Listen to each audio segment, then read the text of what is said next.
रजीम।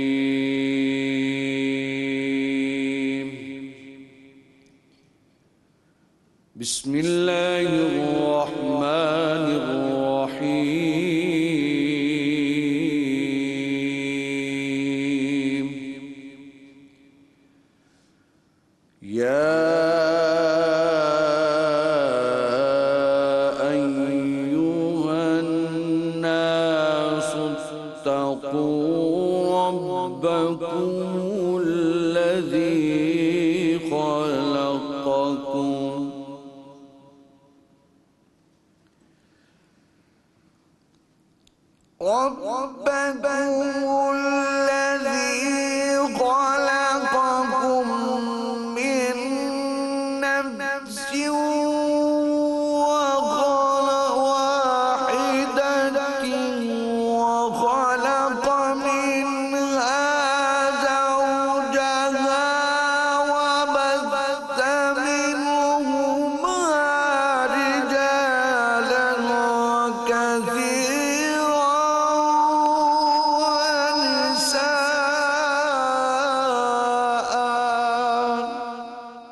वत्तक़ुल्लाह अल्लज़ी तसाअलून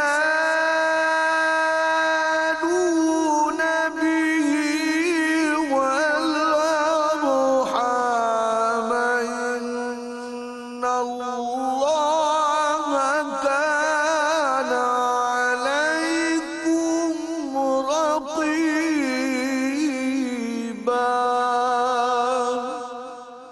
सदक़ल्लाहुल अलीयुल अज़ीम व सदक़ रसूलुहुन नबियुल करीमुल अमीन। बिस्मिल्लाहिर्रहमानिर्रहीम। शुरू अल्लाह के नाम से जो नहायत मेहरबान और रहम करने वाला है। ऐ लोगो, अपने रब से डरो जिसने तुमको एक जान से पैदा किया और उसी से उसका जोड़ा पैदा किया और उन दोनों से बहुत से मर्द और औरतें फैला दी। और अल्लाह से डरो जिसके वास्ते से तुम एक दूसरे से सवाल करते हो और ख़बरदार रहो क़राबत वालों से, बेशक अल्लाह तुम्हारी निगरानी कर रहा है। अस्सलाम वालेकुम। आप तमाम तर देखने वालों को रमज़ान के समा में खुश आमदीद कहती हूँ। मैं आपकी होस्ट मध्या नकवी और आज का जो हमारा टॉपिक है, आज का हमारा उन्वान ऐसा उन्वान है जो हमारी देखने वाली बहनों हैं उनको बहुत ज़्यादा पसंद आएगा। उमूमी तौर पे हम बहुत ज़्यादा ये बात करते हैं कि हस्बैंड्स के राइट्स क्या हैं, मर्द के राइट्स क्या हैं अपनी बीवियों पे, लेकिन आज हम स्पेशली तौर पे बात करेंगे कि जो बेगमात हैं, जो बीवियाँ हैं, उनके क्या हुकूक हैं। और अगर मैं इनके हुकूक के वाले से बात करूँ तो बहुत सारे जोड़े जो मुझे इस वक्त देख भी रहे होंगे, आप बेगम अगर मियाँ से यही सवाल भी पूछ ले कि क्या आपने मेरा हक महर अदा पूरा कर दिया है अभी तक, या मेरा अदा कब करेंगे, तो बहुत से ऐसे हस्बैंड हैं जिन्होंने अभी तक तो हक महर अदा नहीं किया। सिर्फ यही नहीं है, जब आपकी बीवी आपके बच्चे की माँ बन जाती है और जब आपके बच्चे को वो नर्स कर रही होती है, उसको दूध पिला रही होती है, आपको पता है आपको उसकी भी उजरत उसको देनी चाहिए, ये शरीयत में है, ये पता ही नहीं, ना लोग इस पर बात करते हैं। आज हम इसी वाले से बात करेंगे कि हम बंदों की बात तो बहुत करते हैं, आज हम बेगमात के हुकूक की स्पेसिफिकली बात करेंगे। हमारे साथ मौजूद है अल्लामा जवाद हुसैन आबदी साहब, हमारे साथ मौजूद है मुफ्ती नूर रहमानी भाई साहब, हमारे साथ मौजूद है हमारी बहुत ही प्यारी बहन आयशा बिलाल, और हमारे साथ इस वक्त नात खान हमारी जवेदिया सलीम हमारी बहन भी मौजूद है। आप तमाम तो लोगों को मैं ट्रांसमिशन में खुश आमदीद करूँगी। और सबसे पहले नूर भाई आपसे सवाल पूछूंगी, हम बेगमात के हुकूक के वाले से आज बात करें, क्या कुछ आ जाता है बेगमात के हुकूक में? नहमदुहु व नसल्ली अला रसूलिहिल करीम, अम्मा बाद, फ़अऊज़ु बिल्लाहि मिनश शैतानिर रजीम, बिस्मिल्लाहिर रहमानिर रहीम। क़ाल अल्लाहु तआला फ़िल क़ुरआनिल मजीद वल फ़ुरक़ानिल हमीद व आशिरुहुन्ना बिल मारूफ़ व क़ाल अल्लाहु तआला मक़ामन आख़ाहुन्ना लिबासुल लकुम व अंतुम लिबासुल लहुन्ना। सदक़ल्लाहुल अज़ीम। व क़ाल रसूलुल्लाह व क़ाल अल्लाहु तआला अर्रिजालु क़व्वामूना अलन निसाई बिमा फ़द्दलल्लाहु बअदहुम अला बअद व बिमा अनफ़क़ू मिन अम्वालिहिम। सदक़ल्लाहुल अज़ीम व सदक़ रसूलुहुन नबियुल करीमुल अमीनुर रऊफ़ुर रहीम। तमाम तारीफ़ें अल्लाह सुब्हानहु व तआला के लिए और दुरूद सलाम अल्लाह के रसूल, हम सब के आका, हम सब के मौला, ताजदार मदीना, ताजदार ख़त्म नबूवत हुज़ूर मोहम्मद रसूलुल्लाह सल्लल्लाहु अलैहि व आलिहि वसल्लम। क़ुरान मजीद फ़ुरक़ान हमीद में अल्लाह सुब्हानहु व तआला इरशाद फरमाते हैं, सूरह बक़रा की आयत है, व आशिरुना बिल मारूफ़, और औरतों के साथ अच्छे और आसान तरीके से ज़िंदगी गुजारो। हुन्ना लिबासुल लकुम व अंतुम लिबासुल लहुन्ना, वो तुम्हारे लिए लिबास है और तुम उनके लिए लिबास हो। और रिजालु क़व्वामून अलन निसा, मर्दों को अल्लाह ने औरतों पे फजीलत दी है। फिर लॉ ऑफ कॉजिशन लगा वह भी माँ अनफुक में नवालिहिम, क्योंकि तुम अपना माल खर्च करते हो, और जब माल खर्च करने की बताया तो ये अल्लाह का हुक्म है, ये तुम्हारा कोई फजल नहीं बल्कि अल्लाह ने तुम पर करम किया कि तुम्हें माल खर्च करने वाला। बुनियादी तौर पे 3 हुकूक शरीयत मुतहरा देती है, नान, नफ़का, सुकना। नान, नफ़का, सुकना, रोटी, कपड़ा और मकान। ये शरीयत मुतहरा के अंदर है कि जब जैसे ही निकाह हो जाता है, अल्लाह के नबी सल्लल्लाहु अलैहि वसल्लम फरमाया अन्निकाहु मिन सुन्नती फमन रग़िबा अन सुन्नती फलैसा मिन्नी, औ कमा क़ाल अलैहि वसल्लम, हुज़ूर फरमाया निकाह मेरी सुन्नत है और जिसने मेरी सुन्नतों को छोड़ा वो हम में से नहीं।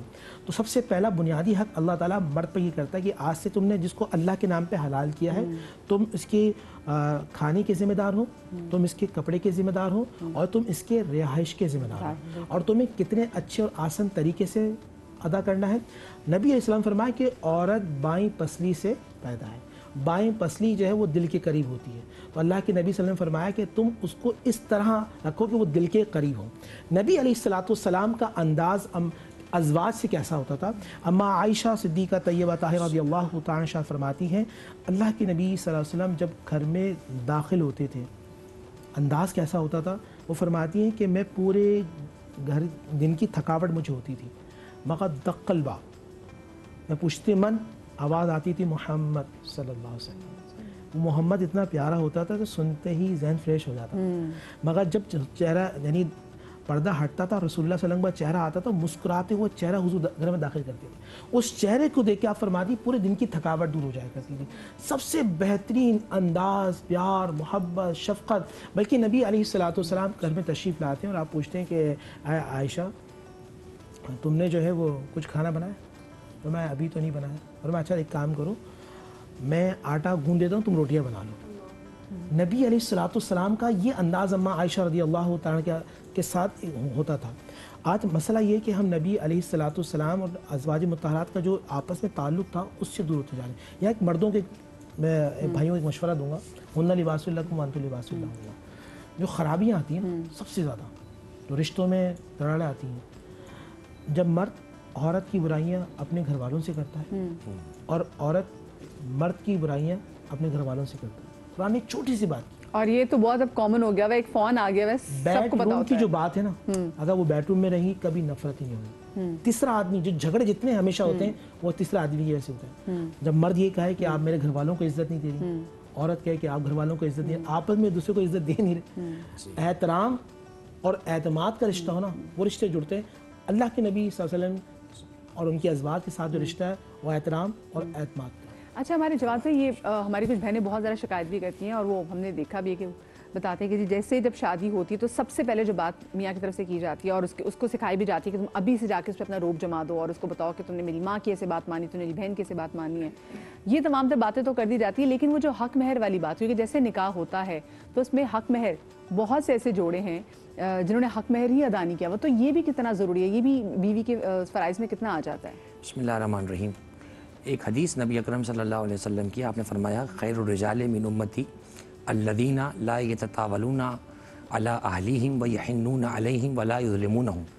पैगम्बर फरमाया मेरी उम्मत के बेहतरीन मर्द वो नहीं है जो नमाज की पाबंदी करें, वो एक अलग चीज़ है, क्योंकि वो आपकी ज़ातियात से मुताल्लिक़ इबादत है, उसका जवाब आपने देना है। पैगम्बर फरमाया मेरी उम्मत में बेहतरीन लोग वो हैं जो अपने घर वालों पर ज़्यादती नहीं करते, और यहिन्नूना अलैहिम, उनके साथ नरमी का मामला, दर्द जैसे हमदर्दी का मामला रखते हैं, वला युज़लिमूनहुम, और उन पर जुल्म नहीं करते। मुझे बताइए, आपकी फैमिली में आपकी शरीक हयात से ज़्यादा आपकी इंटेंशन और आपकी जो केयरिंग की मोहताज कौन है? वो किसके आसरे पर दूसरा घर छोड़ के आपके पास आई? कभी आप सोचें ना, मैं इसको इस उससे भी देखता हूँ कि वो सिर्फ आपके लिए यहाँ पर अपनी माँ को छोड़ कर आई, अपने बाप को, अपने भाई बहन जिनके साथ बचपन गुजरा, अपना एक पूरा माहौल छोड़कर एक नए माहौल में आ रही है। वहाँ से नए रिश्ते मिलेंगे, नया घर मिलेगा, नया कल्चर, माहौल, बहुत मुश्किल होता है उसको एडजस्ट होना, कुछ उसको वक्त देना चाहिए।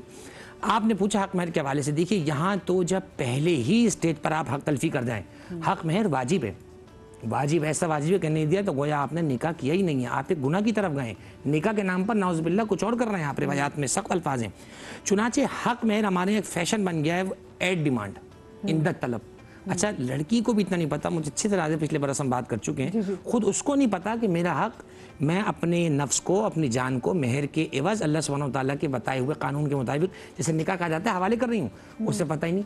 उनसे ये पूछा आपका महर इंदा तलब है या मुअज्जल है या मुअज्जल, वो कहेंगे ये क्या होता है, तो भैया पूछे नहीं कि क्या है, मेरे कॉलम में क्या लिखा है। एक बात ये हो गई, उसका हक महर आप पहली फुर्सत उसे दे दें।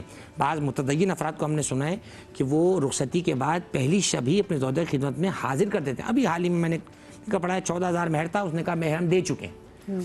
अच्छा, एक बात ये हो गई। दूसरी बात ये कि एक होता है महर माफ़ करना, लड़की खुद कहते हैं मेरी चीज़ें मैंने माफ़ कर दी, एक होता है माफ़ करवाना। और सुनने वाले याद रखें आप, ये महर अगर आपके वालिद ने नहीं दिया था और वो मर गए तो यह आपके बाप पर कर्जा है। अब या तो आपकी अम्मा जान खुद माफ़ करें, और अगर वो मुतालबा करें मुझे मेरा महर चाहिए, तो औलाद पे वो वाजिब है तो लौटाना, क्योंकि मरने वाले पर यह महर कर्जा है। हम उसे कर्जा समझते नहीं, हम कर्जा से समझते हैं जो दरवाज़ा पीट के आके बजा कर कोई शाउटिंग करे दरवाजे पर, तो हम समझते हैं कर्जा है। ये कर्जा है, ये खामोश कर्जा है, जो आपको उसने दे दिया वो आपसे मांगी नहीं रही। चुनांचे ये करना चाहिए। और आशिरुहुन्ना बिल मारूफ तो बहुत बड़ा पैगाम है, मारूफ का दायरा बहुत बड़ा है। मारूफ में ये भी आता है कि कभी घर आने से पहले आज इफ्तार के लिए कुछ चाट वगैरह खुद बाहर से ले जाएंगे, मारूफ है। आज इफ्तार कहीं बाहर आप डिनर करवा दें, ये मारूफ है। ये मारूफ नहीं है कि वो सारा काम आपका करे जाए, आप उसका कोई काम ना करें। तो ये एक ऐसा खूबसूरत रिश्ता है कि इसको बैलेंस लेकर चलें तो इसकी खूबसूरती और वाज़ेह होती जाएगी। सही। आयशा, मुझे बताएं कि जब हम निकाह नामा, जब हम उसको ही साइन कर रहे थे, तो उसमें निकाह नामे से ऐसी कितने हुकूक हैं जो कि बीवियों को मिलते हैं? बिस्मिल्लाहिर्रहमानिर्रहीम, अल्लाहुम्मा सल्ली अला मुहम्मद व अला आलि मुहम्मद। देखें, जो निकाह है ना, निकाह नामे को आप रहने दें, बल्कि हम सिर्फ निकाह, लफ्ज़ निकाह पर आप बात करें ना, तो उस पर ही इतने हुकूक आपको मिल जाते हैं। निकाह नामे में तो वो शराइत मौजूद ही नहीं है जो शरीयत में लिखे हुए हैं, बहुत सारी शर्तें। जी जी। मिसाल के तौर पर यहाँ पर एक लफ्ज़ आप इस्तेमाल करेंगे, महर। ठीक है, महर के लिए कुरान में एक लफ्ज़ इस्तेमाल किया गया, निहला। निहला के मायने हैं खुशी के साथ देना। अब हम महर भी दे रहे थे, हाय महर देना पड़ेगा, इतना इतना महर लिखवा लिया है। आप ये देखें कि ये महर देना खुदा ने लाजिम किया है, इसको खुशी के साथ देना ये ज़रूरी है। अगर नहीं खुशी के साथ देते हैं तो आप गुनाहगार होंगे। और फिर अगर हम बात करते हैं निकाह नामे की, तो निकाह के वक्त सबसे अहम चीज़ जो है ना, वो ये है कि औरत उस मर्द के लिए राज़ी है या नहीं है, यानी उसकी पसंदीदगी का ख्याल रखा जाना ये बहुत ज़रूरी है। बाज़ औक़ात ये होता है कि माँ बाप के प्रेशर में बच्चे कहते हैं कि नहीं, हमारी अम्मा ने तय कर दिया या अब्बा ने तय कर दिया, यहीं पर करना पड़ेगा। तो जो माँ बाप इस तरह से करते हैं ना कि बच्चे ने भी आपको बताया कि भाई मुझे ताया की बेटी पसंद है, हम तो करेंगे ही नहीं, क्योंकि वो तो उन्होंने तो हमारे साथ ऐसा किया था, ऐसा किया था। अगर आप नहीं करते हैं तो ये क्लियर लफ्ज़ हदीस में लिखे हैं कि जो पसंदीदा है, तुम्हें अगर कोई औरत पसंदीदा है तो पसंदीदा औरत से शादी करनी है। अब नतीजा क्या निकलता है, वो ताया की बेटी लेकर तो आ जाते हैं, और फिर जो उनकी नहीं बनती है और जो मामलात उनके ख़राब होते हैं, तो क्या चीज़ें हैं कि कहीं पर भी बच्चे को प्रेशराइज ना करें कि तुम्हें ताया की बेटी से ही करना है या ताया की बेटी से नहीं करना है। ये निकाह की शराइत में से अव्वलीन तरीन शराइत है। फिर उसका महर बांधा जाए और उसके महर को उसे अदा किया जाए। अच्छा, अब एक चीज़ यहाँ पर, एक और बात मैं कहना चाहती हूँ। महर में हम ये कर देते हैं कि माफ़ करवा लेना, ठीक है, एक कहना कि माफ़ कर दिया। माफ़ कर देने में भी हुक्म यह है कि आप वो चीज़, जैसे विरासत की कोई चीज़ आप दूसरे को दें, अब वो अगर आपको तोहफ़तन दे देता है तो ठीक है, और जिसके पास माल आ जाए वो वापस नहीं करता है। तो अब ये ऐसा नहीं कर सकते हैं आप कि आप कह दें भाई माफ़ कर दिया, माफ़ कर दिया। ये माफ़ नहीं होता, आप पहले महर दें, उसके बाद वो माफ़। अच्छा, हमारे यहाँ बहुत सारे मसले तब भी पैदा होते हैं जब वही जॉइंट फैमिली सिस्टम में जब रह रही होती, तो क्या जॉइंट फैमिली सिस्टम में रहना और क्या बीवी का फ़र्ज़ है कि वो अपने सास ससुर की भी खिदमत करे? ज़रा इस हवाले से बात भी करेंगे। और आजकल की बीवियाँ भी घर में कमा के लेकर आ रही हैं, तो फिर आगे से उनके क्या हुकूक बनते हैं? छोटी सी ब्रेक के बाद बात करते हैं।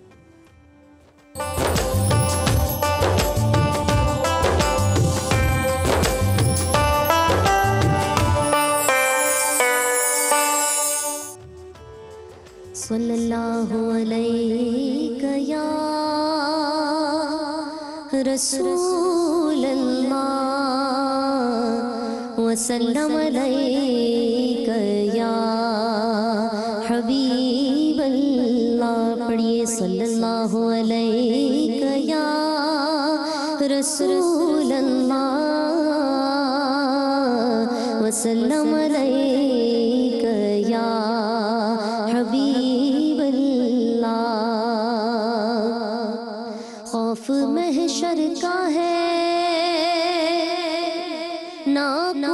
खतर रखते हैं,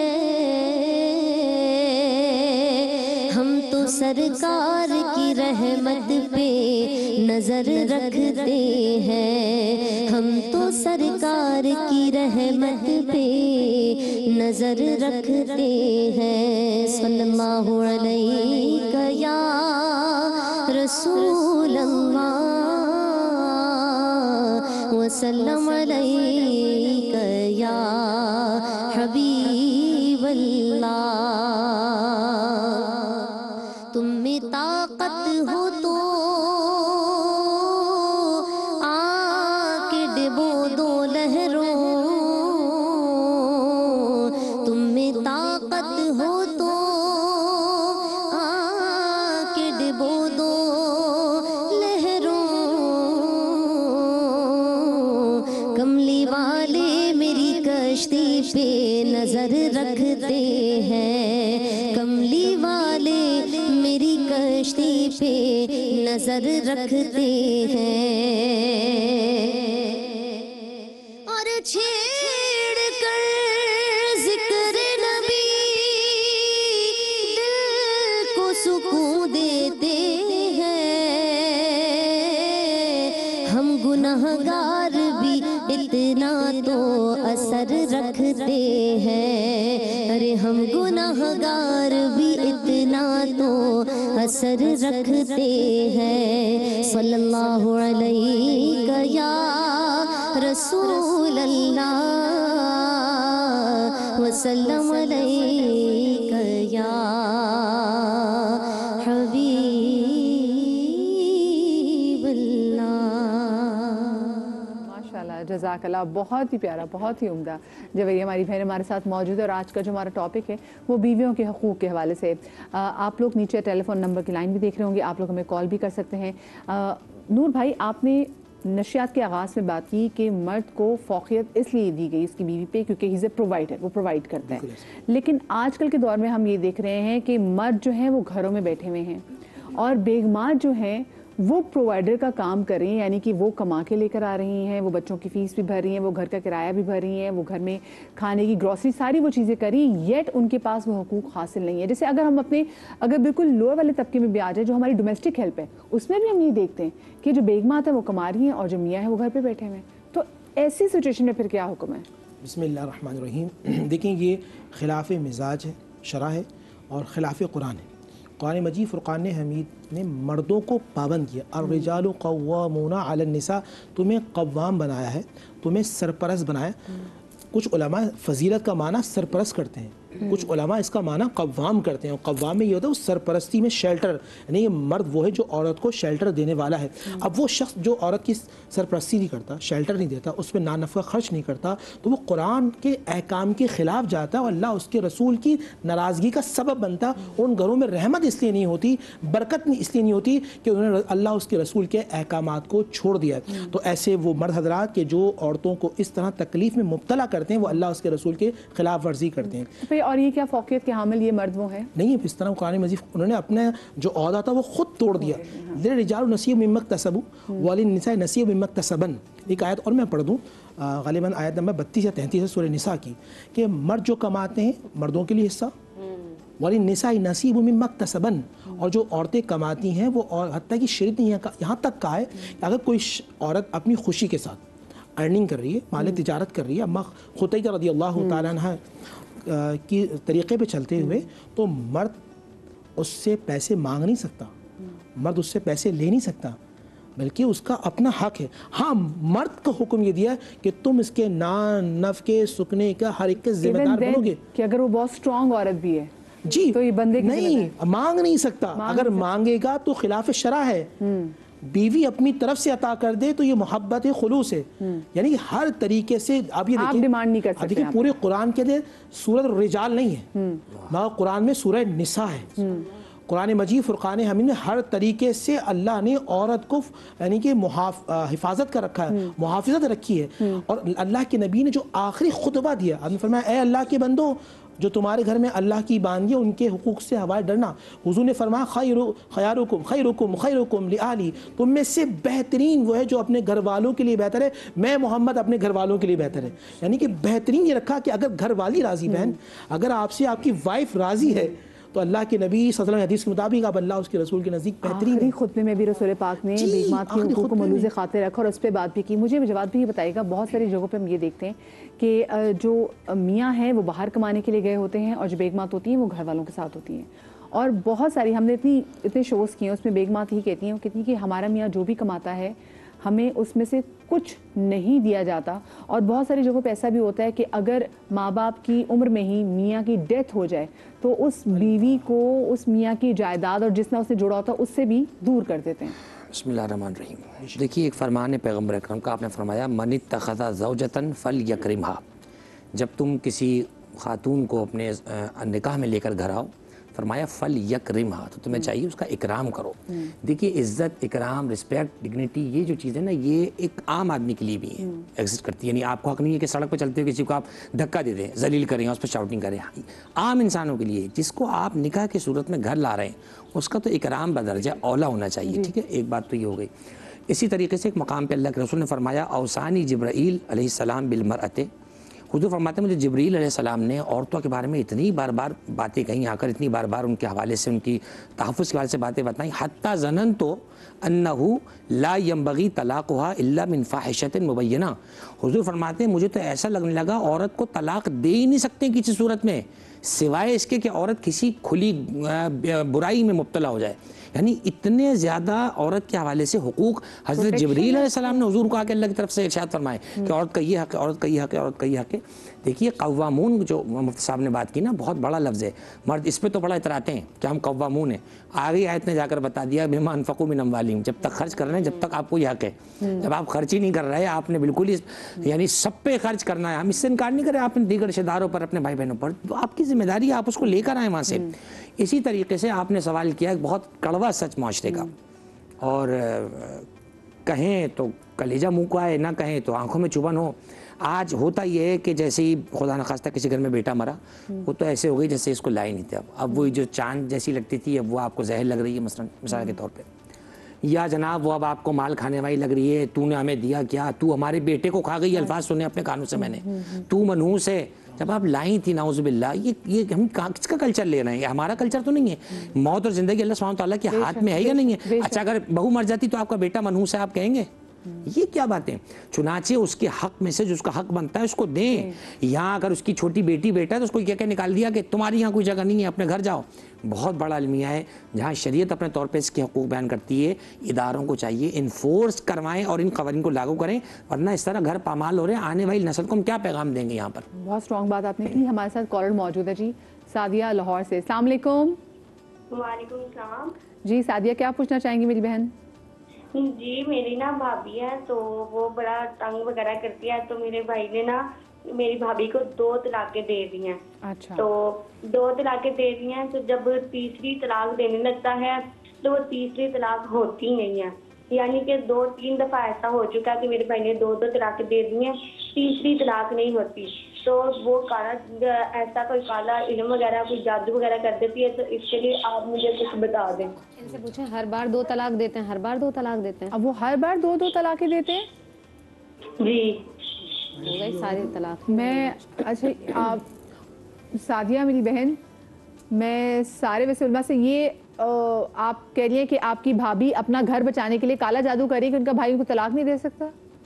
नहीं, वो काला जादू वगैरह करती है, यानी कि वो मेरे भाई को मारती भी है, गलियों में तमाशे भी लगाती है, वो सारा कुछ करती है। अच्छा चलें, आपके भाई वैसे आपके पास है इस वक्त? नहीं, वो मेरे पास नहीं है, वो काम पे गए हुए हैं। वो काम पे गया है। किस बात पे मारती हैं? अच्छा, किस बात पे मारती है वैसे सादिया? वो वैसे ही मार देती है, यानी कि वो ना काला इल्म वगैरह करती है, जैसे जिन वगैरह कुछ भी आ जाता है ना तो इससे करती है। ठीक, चले ठीक है। इसमें क्या कहना चाहेंगे? हुक्म तो यही है कि अगर 2 तलाक़ें दी हैं तो 2 के बाद ज़रूरी नहीं है 3 इकट्ठी दी जाएँ। 2 के बाद अगर एक दे दी किसी भी वक्त तो तलाक तो हो जाएगी। अब ये जो कह रही है ना 2 तलाक दी फिर 2 तलाक दी, तो तलाक तो हो गई, वो तीसरी पे ही तलाक हो गई। ठीक है, तो अब तो वो उनकी बीवी तो है ही नहीं। और जहाँ तक इन्होंने ये बात की ना कि वो मारती हैं पीटती हैं, तो क्या एक मेरा तमाम लोगों से जो इस वक्त प्रोग्राम देख रहे हैं, जब बहू आपके घर में आई थी तो आप किस तरह, उसकी जहनी कंडीशन क्या थी? वो सही थी? आपके यहाँ आकर वो जहनी मरीज़ा बन जाती है, आपके यहाँ आकर उसको जिन्नात के असरात हो जाते हैं, आपके यहाँ आकर वो जादूगरनी बन जाती है, कैसे हो सकता है? कहीं ना कहीं तो जहन पर आपने उसके दबाव डाला है ना, कहीं ना कहीं आपने उसको इतना नफसियाती तौर पे परेशान कर दिया है, इतना मसाइल में उसे घेर के रखा है कि वो अपने आप ही में ही नहीं है। सबसे पहले तो अगर वो इस तरह की कंडीशन में थी तो ये ज़रूरी था कि उसके शौहर उसका इलाज कराते।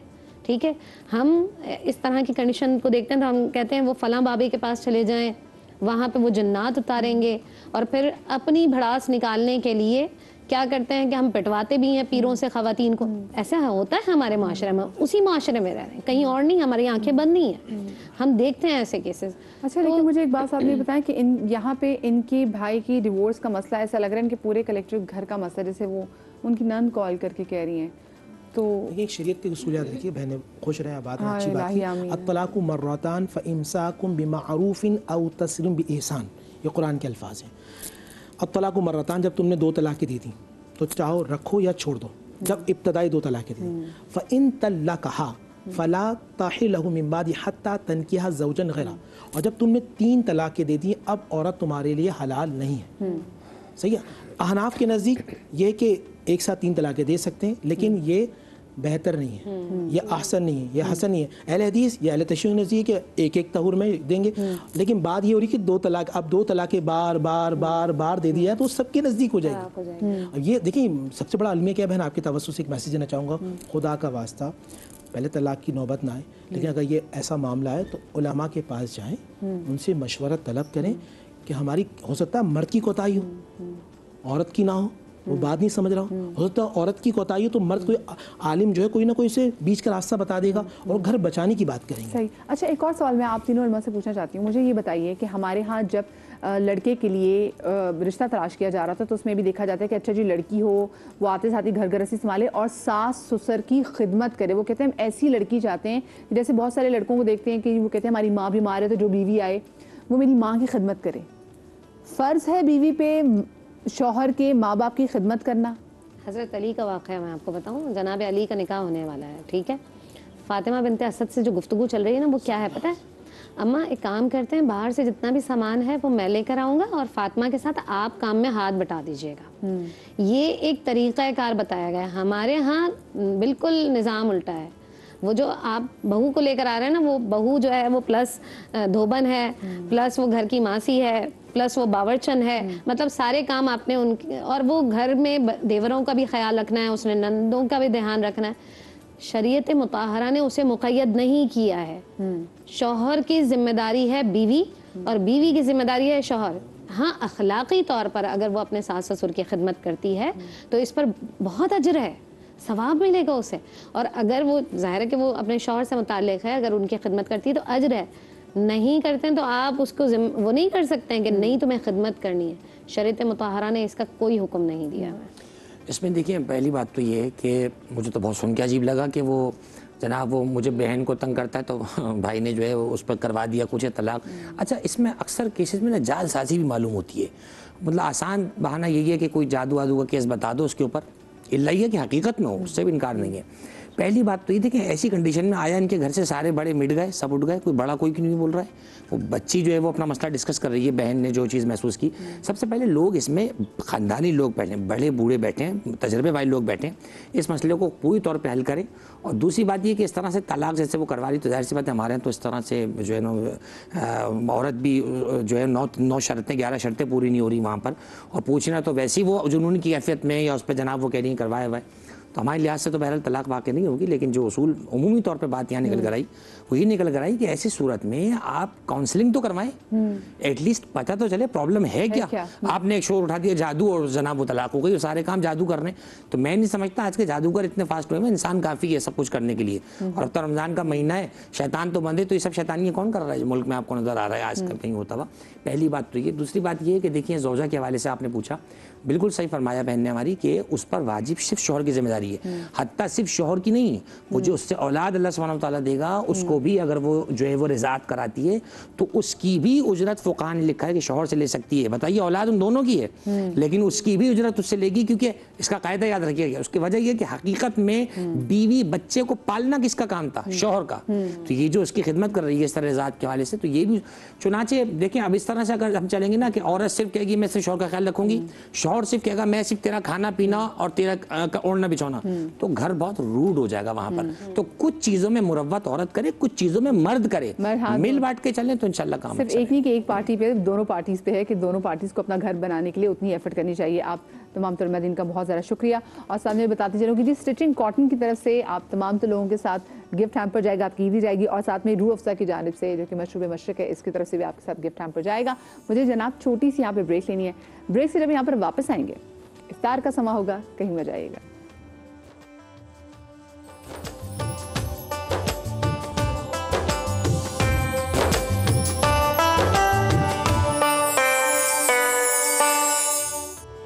जी ब्रेक के बाद आपको एक बार फिर से खुश आमदीद कहते हैं। ये है आपका इफ्तार का समा, जहाँ पे शेफ समिया हमारे साथ मौजूद हैं। सलाम अलैकुम, क्या हाल है? ठीक ठाक है? ठीक ठाक। क्या बना रही हैं आप, मुझे पहले बताएं आज जरा। ये आज हम बना रहे हैं मूंग की दाल के पकौड़े, और बहुत ही एक रिवायती डिश है हमारे जो अपर साइड पे के इलाहाबाद के लोग हो गए, लखनऊ के लोग हो गए, तो वहाँ के लोगों को ये बहुत पसंद है, क्योंकि दस्तरखान पे ये मूंग की दाल के पकौड़े लाजमी होने चाहिए। वहाँ पे भी इसका यही नाम है मूंग की दाल के पकौड़े? नहीं, इनको डिफरेंट नाम देते हैं। कुछ लोग इसको मंगोचियां बोलते हैं, कुछ इसको मंगोड़े बोलते हैं, कुछ इसको मूंगी बोलते हैं। मतलब जो भी आपको सही लगे, जो आपकी जबान को सूट लगे वो करते हैं। लेकिन इसकी सबसे अच्छी बात ये होती है कि बहुत थिक होते हैं, उसमें उंगलियों के निशान आने चाहिए। और ये बड़ी मजेदार बात है कि क्योंकि मैं अपनी ददियाल साइड से भी और ननिहाल साइड से भी इलाहाबाद की हूँ, तो वहाँ की मतलब कंफर्मेशन है कि जो इलाहाबाद का होगा ठेठ, जिसका हम कहते हैं देखो पक्का, तो उसकी उंगलियों के निशान आते ही आते। मेरी अम्मी सारी जिंदगी बना के थक गई, उनकी कभी उंगलियों के निशान नहीं आए, और हम ऐसे नॉर्मल भी डालते तो उस पर उंगलियों के निशान आते हैं। तो ये आंटी आप देख लें, आपकी बच्ची टेलीविजन पे आके कह रही है कि मेरी अम्मा के वो चच्चियां हो गई, सब हो गए, नहीं आते। वो लोग चम्मच से डालती तब भी नहीं आते। चले आज देखते हैं कि आज वो उंगलियों के निशान आते हैं या नहीं आते। और ये इलाहाबाद की स्पेशल डिश है। और ये अब रमजान का बाकायदा इसके लोग लेते हैं, इसको बहुत मजे से चटनियां होती है, इसमें इमली की चटनी, हरी चटनी इसके साथ लेते हैं, और साथ हम लोग देसी लस्सी बनाएंगे, क्योंकि गर्मी बहुत है और हमें बड़ा एक अच्छा सा जो वो चाहिए, प्यास बड़ी लग रही है। अच्छा, मूंग की दाल जब आप इसको पीस लेंगे, कम पानी में इसका पीसना है, और इसके अंदर हमें बेसन ऐड करना है। ठीक है, अगर आपको लगे कि हमें थिक करना है इसके लिए, हम इसको बेसन ऐड करेंगे। अब इसके साथ हमें कुछ इंग्रेडिएंट्स हैं, जिसमें हमारे पास ये प्याज है, लंबी कटी हुई प्याज इसमें हम शामिल करेंगे, और ये हमने प्याज भी शामिल कर ली। थोड़ी सी बारीक कटी हुई प्याज भी इसमें हम शामिल करेंगे, क्योंकि ये ऑमलेट वाली प्याज ऐसी भी, हाँ, और ये जो चॉप्ड होती है लंबी कटी वाली भी इसमें डाल, बिल्कुल, क्योंकि प्याज से ही इसके अंदर जो है ना वो एक क्रिस्पी फील आता है। ओके, ये क्रंची फील आएगा। अच्छा, यहाँ पे धनिया पाउडर, ओके, ठीक है, यहाँ पे लाल मिर्चों का पाउडर, वो आप अपने हिसाब से, जैसे आपकी फैमिली को सही लगता है, मिर्च नमक अपनी फैमिली के हिसाब से। यहाँ पे हल्दी भी ठीक है, ठीक है, और यहाँ पे जीरा पाउडर, धनिया पाउडर भी और जीरा पाउडर भी ठीक है, और नमक हस्बे जायका, थोड़ा सा ज्यादा इसमें नमक डलता है, ये रखिएगा।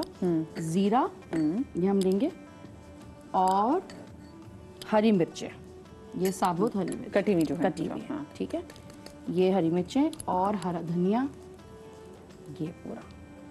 ये पूरा एक मिक्सचर तैयार हो जाएगा। अच्छा, इसका ये है कि आप इसको बना के दोपहर में बेशक रख सकते हैं, लेकिन नमक आपने बस फुल्की डालते वक्त बनाना होगा, क्योंकि ये पानी छोड़ देगा।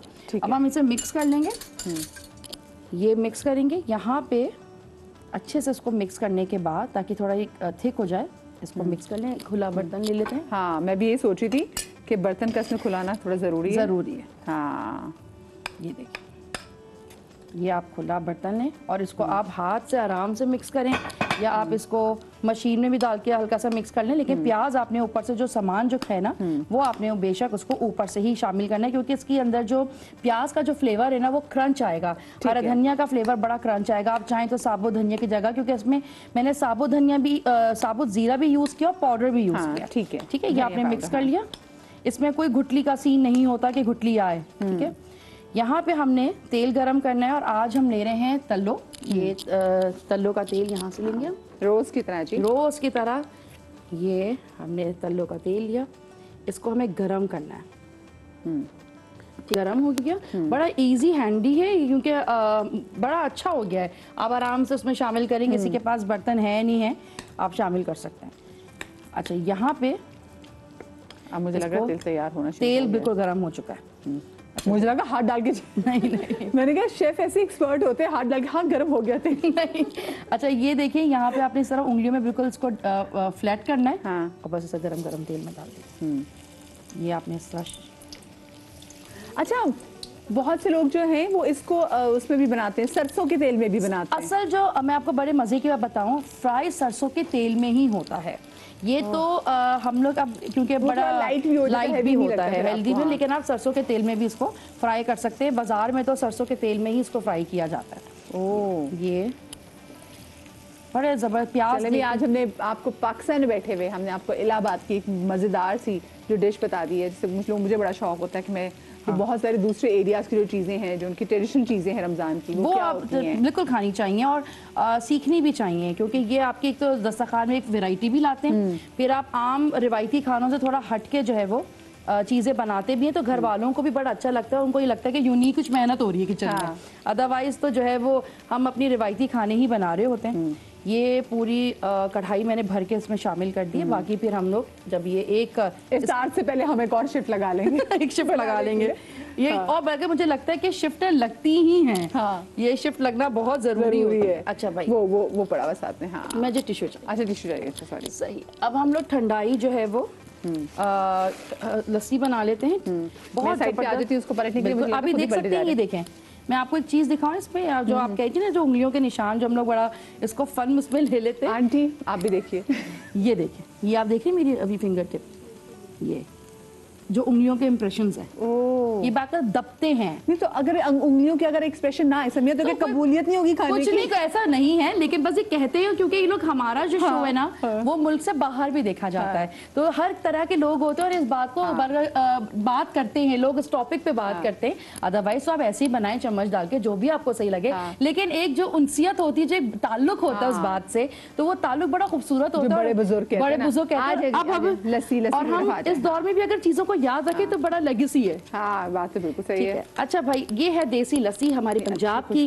इसमें जो है वो हमने दही ऐड करना है। तकरीबन आप समझ लें कि आधा किलो दही से मैंने लिया है।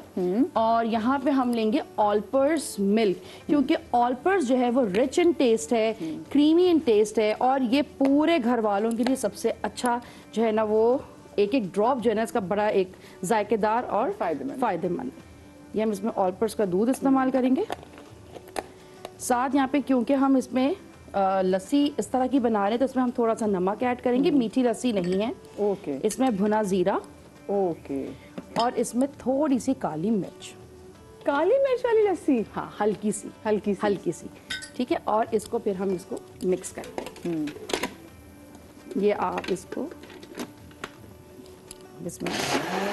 इसमें आप बर्फ डाल के इसको अच्छे से आप करें तो बड़ा अच्छा जो है ना इसका जायका आता है, और इसको बनाकर आप रख दें।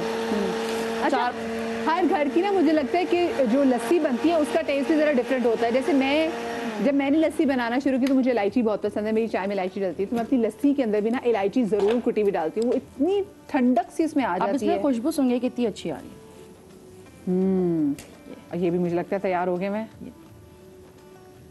कि जो एक ठंडापन होगा इसको और आप पतला कर सकते हैं, बर्फ डालेंगे तो और ये डाइल्यूट हो जाएगी।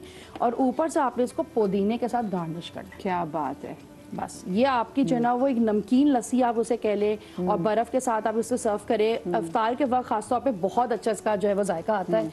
ये यहाँ पे हो गया है, इसको हम निकाल देते हैं। इसका भी मुझे बताइए, ये कितने फूल गए एकदम से, है ना? बिल्कुल फूल जाते हैं। निकाल दूं मैं? बिल्कुल। बेसन ये कि आप अपनी क्वांटिटी के हिसाब से, अगर आपकी दाल कम पानी में अगर आप इसको ब्लेंड करते हैं, सिलबट्टे पे अक्सर लोग पीसते थे पुराने ज़माने में, लेकिन अब तो क्योंकि वो टाइम नहीं रहा तो जग या चॉपर में करते हैं, लेकिन आप इसको आराम से जो है वो पीसे कम पानी में, और अगर आपको लगे तो बेसन के साथ आप उसको एडिशन कर सकते हैं। इसको आराम से जो है ना वो भी डिश आउट कर रही हूँ, लेकिन एक छोटी सी जो है ब्रेक है। ब्रेक से वापस आते हैं जनाब, तिब्बे नबी में डॉक्टर मेराहिल हमारे साथ मौजूद होंगी, कहीं मत जाइएगा।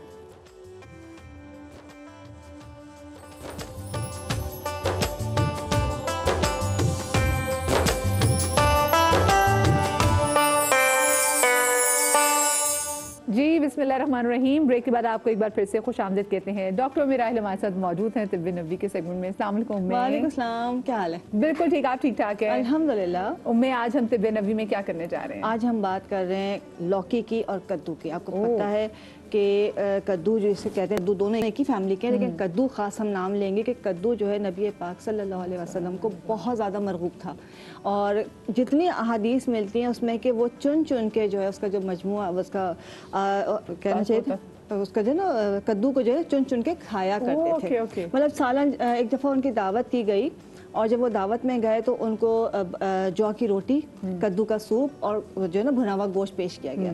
तो उस शोरबे में से ना वो कद्दू चुन चुन के खाने लगे। तो हज़रत अनस बिन मालिक कहते हैं कि उस दिन के बाद से मुझे कद्दू जो है बहुत महबूब हो गया है, क्योंकि मेरे नबी पाक की जो है महबूब ग़िज़ा थी है। अच्छा, सिर्फ देखिए, अगर उन्होंने पसंद किया है उसका जिक्र, मतलब सिर्फ खाने में पसंद नहीं किया, उसके साथ उन्होंने ये भी कहा है कि कद्दू खाया करो, क्योंकि इससे आपकी जहानत बढ़ती है। हम किसी दिमाग की ताकत की बात नहीं कर रही हूँ, जहानत बढ़ती है और दिमाग को ताकत देता है। जहानत एक अलग चीज़ है, दिमाग की ताकत एक अलग चीज़ है। हाँ। अच्छा, ये तो हम हदीस की बात करें कि कद्दू का जिक्र मिलता है, और हदीस में जो है इसको करा के नाम से पुकारा गया है, और कुरान में जो है इसका जिक्र मौजूद है, जो कि यक्तीन के नाम से। हज़रत यूनुस अलैहिस्सलाम का जहाँ पे जिक्र आता है तो उनके लिए वो कद्दू की जो है वो बेलें थीं, और उसकी उन्होंने वहाँ पे आके आराम किया था, और उससे उनको शिफा मिली थी। अच्छा, तो इसलिए उसका कुरान पाक में इसका जिक्र है यक्तीन के नाम से, और अहादीस में करा के नाम से। हमें इससे प्यार भी तो इसलिए ना कि ऑफ कोर्स रसूल पाक सल्लल्लाहु अलैहि वसल्लम का पसंदीदा था। और अच्छा, दूसरी बात है कि देखिए इसके फवाइद में, जैसे ब्लड प्रेशर के पेशेंट्स के लिए ये इतना अच्छा है। देखिए इसमें जो है ना, ये लौकी कद्दू गोल होता है और ये लौकी दोनों एक ही फैमिली के, दोनों का जिक्र मौजूद है। इससे आप 92% इसमें पानी मौजूद है, सारे विटामिन और सारे मिनरल्स मौजूद है, जो आपका बीपी जो है उसको कंट्रोल करता है, आपके हार्ट की हेल्थ के लिए अच्छा है। और हदीस में मौजूद है कि जब तुम गोश्त, भुना हुआ गोश्त बनाओ तो उसमें कद्दू शामिल कर लो, वो उन लोगों के लिए बहुत ज़्यादा फायदेमंद है जो जिनके दिल गमगीन है। मतलब एक दिल की बीमारी नहीं, जिनके दिल गमगीन है, दिल उदास है, उनके लिए जो है गोश्त में डाल के इस्तेमाल। डिप्रेशन के लिए है, जब दिमाग को ताकत दे रहा है और जहनत को बढ़ा रहा है, और इसके एबिलिटी बढ़ा रहा है, इसमें देखिए कॉपर आयरन मौजूद है, विटामिन के, तो ये ऑक्सीजन की सप्लाई को बढ़ाता है, जिसकी वजह से आपके जो तो बच्चों के लिए बहुत अच्छा है। आप मेमोरी के लिए कह लें, आप डिप्रेशन के लिए कह लें, हार्ट पेशेंट्स के लिए कह लें, वेट लॉस के लिए बहुत अच्छा है, आई साइट के लिए बहुत अच्छा है। इसके अंदर विटामिन ए का बहुत बड़ा कंटेंट मौजूद है, जो कि आप अपने जो ना आंखों के लिए, आंखों की चमक के लिए, आंखों नज़र की बेहतरी के लिए इसको इस्तेमाल कर सकते हैं। और सबसे बढ़ के अगर पेट का मसला है तो उसमें फ़ायदा पहुंचाएगा।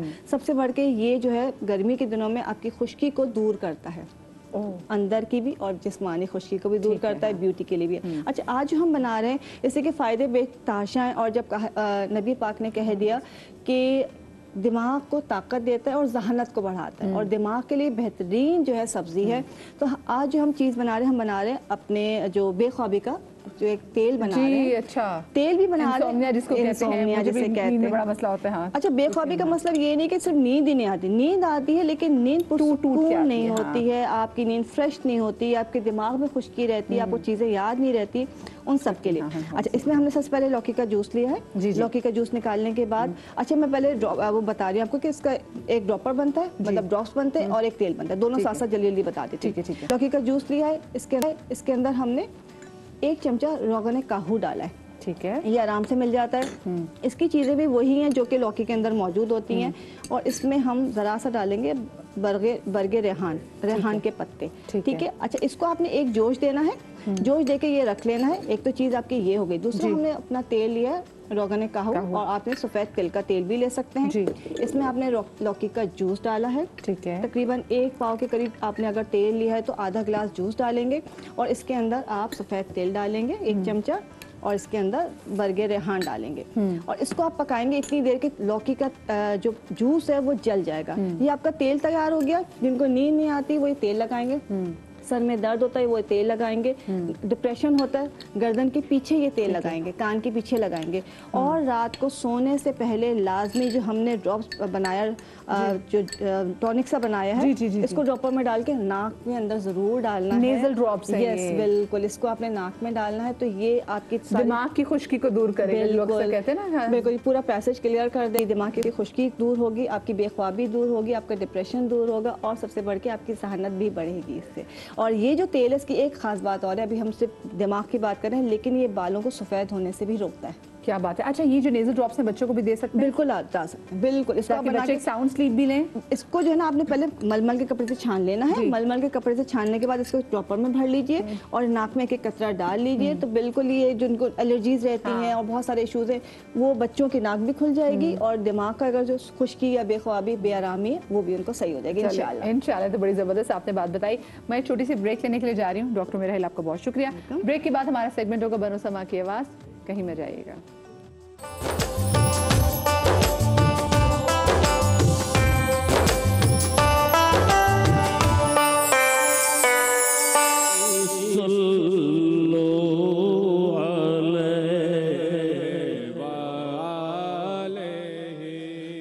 न कहीं से दूर है मंजिले,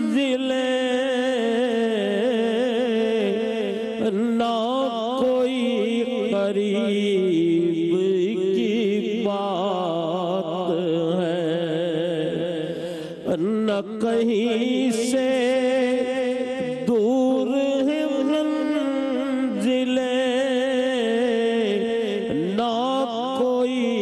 करीब की बात है, जिसे चाहे उसको नवाज दे, जिसे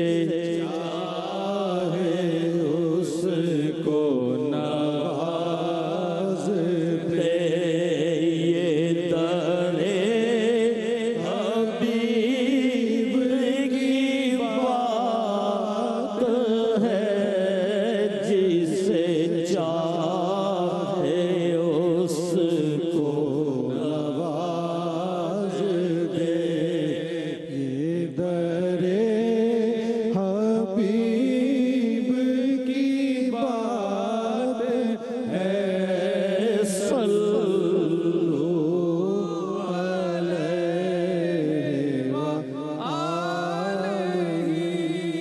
जिसे चादर पे बुला लिया, जिसे चादर पे बुला लिया, जिसे चाह अपना बना लिया, जिसे चाह अपना बना लिया, ये बड़े करम के हैं फैसले जी, ये बड़े करम के हैं फैसले, ये बड़े नसीब की बात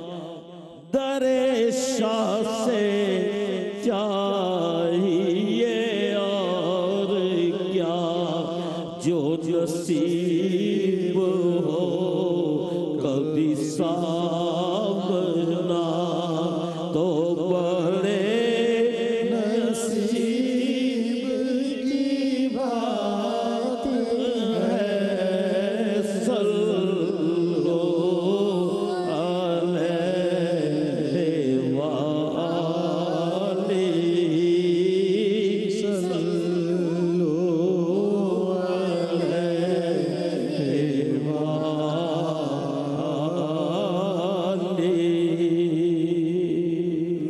माशाल्लाह माशाल्लाह, जज़ाकल्लाह। ब्रेक के बाद आपको एक बार फिर से खुश आमदीद कहते हैं। ये है बनो समा की आवाज़ का सीज़न 14। हमारे जजेस, हमारे मोतबर जजेस सभी भाई हमारे साथ मौजूद हैं। सिद्दीक इस्माइल साहब हमारे साथ यहाँ पर मौजूद हैं। हमारे ज्यूरी मेंबर जनाब सलमान मौजूद है, हमारी बहुत ही प्यारी नात ख्वान बहन यहाँ पे जवेरिया भी मौजूद हैं, और साथ में आज हमारे साथ 4 कंटेस्टेंट और हैं जो कि आज इस कंपटीशन का पार्ट बनेंगे, और उनमें से एक शख्स अपने घर को जाएगा। कल रिहाब जो थे करीमी, वो हमारे इस कंपटीशन से बाहर हो गए, लेकिन उनके हवाले से बड़े मैसेजेस भी आ रहे हैं, और ऐसे ही जो उससे पहले भी जो हमारी कंटेस्टेंट आउट हुई थी। तो आप ये मत समझें कि अगर आप इस आते हैं, इस कंपटीशन से आउट होते हैं, तो आपका इस कंपटीशन से बिल्कुल ताल्लुक खत्म हो गया, बल्कि आप वाइल्ड कार्ड एंट्री के थ्रू इस कंपटीशन में वापस आ सकते हैं। जो बनेगा समा की आवाज़, उसको मिलेंगे जनाब 5 लाख रुपए का नकद इनाम। जो दूसरी पोजीशन पे होंगे उनको 3 लाख, और जो 3rd नंबर पे होंगे उनको मिलेंगे 2 लाख, और साथ में जनाब मरहबा गुलबहार की जानिब से ये शरबत, जिसके बगैर हमारी जो है ना दस्तरखान जो इफ्तार में बिचता है उसकी रौनक ही सही अच्छे मज़ेदार कायम नहीं होती जब तक ये शरबत ना हो। तो इनकी तरफ से जनाब मोटर बाइक्स भी हैं जो कि हम अपने विनर्स को देंगे, उन लोगों को देंगे जो कि हमारे इस कॉम्पिटिशन में पार्ट लेंगे। तो जनाब अब बाकायदा आज के दिन की कंपटीशन का आगाज़ करते हैं, और वही बात जो मैं जजेस से रोज़ पूछती हूँ कि भाई 2 दिन से देख रहे हैं कि पहले दिन तो जजेस वो वेरी लीनियंट, बहुत लीनियंट थे, और फिर कल जो है प्रॉपर उन्होंने मार्क्स देना भी शुरू कर दिए।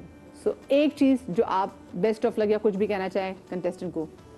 हमारी तो दुआ है कि सारे बच्चे अच्छे से अच्छा परफॉर्म करें, इसलिए कि यहाँ परफॉर्मेंस ही इनाम है। अल्लाह आपको हिम्मत दे और आपको सलाहियत में इल्लाही आमीन। सिद्दीक भाई आप क्या कहना चाहेंगे? अब तक जो बच्चे आए हैं अल्हम्दुलिल्लाह उन्होंने बहुत मुनासिब पढ़ा है, और अभी 8 बच्चे हैं, अभी 32 बच्चे और हैं जिनको आपने सुना है। माशाअल्लाह। हाँ। तो हमें यही देखकर हम आगे चल रहे हैं कि अभी आने वाले बच्चों में कितना टैलेंट है, बिल्कुल बिल्कुल, और वो कैसा पढ़ रहे हैं। तो इंशाल्लाह हम खुद भी अपना नंबर वगैरह देते हैं, लेकिन हम इनसे भी बच्चों से भी जी ये जो जूरी मेंबर्स, मैं आज सलमान से तो बिल्कुल नहीं पूछूंगी कि सलमान आपका फेवरेट कंटेस्टेंट कौन है।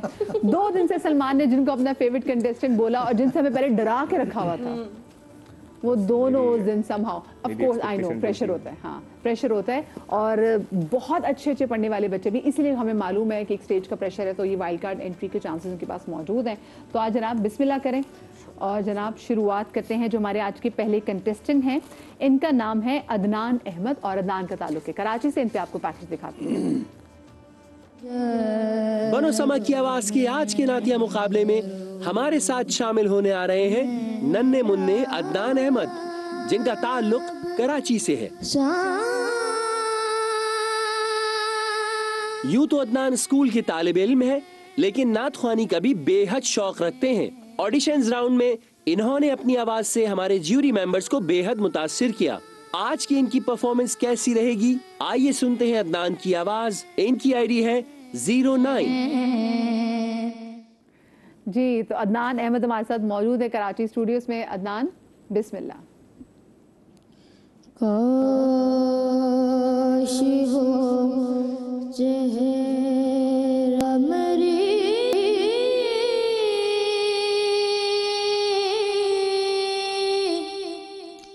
आँख न देखा होता, मुझको तकदीर ने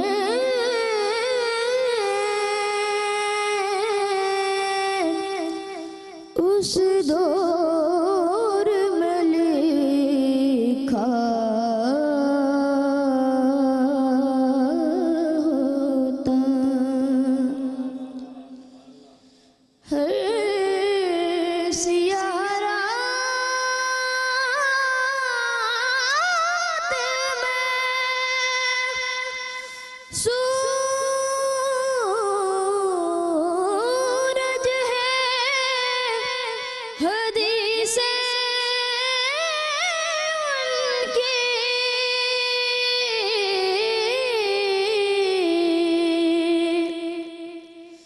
सियाह रात में सूरज है हदीसें उनकी वो नाते तो ज़माने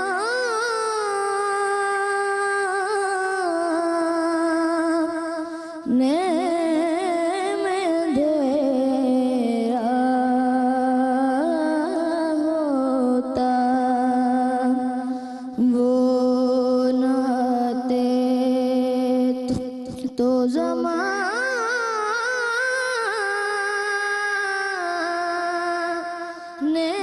में अंधेरा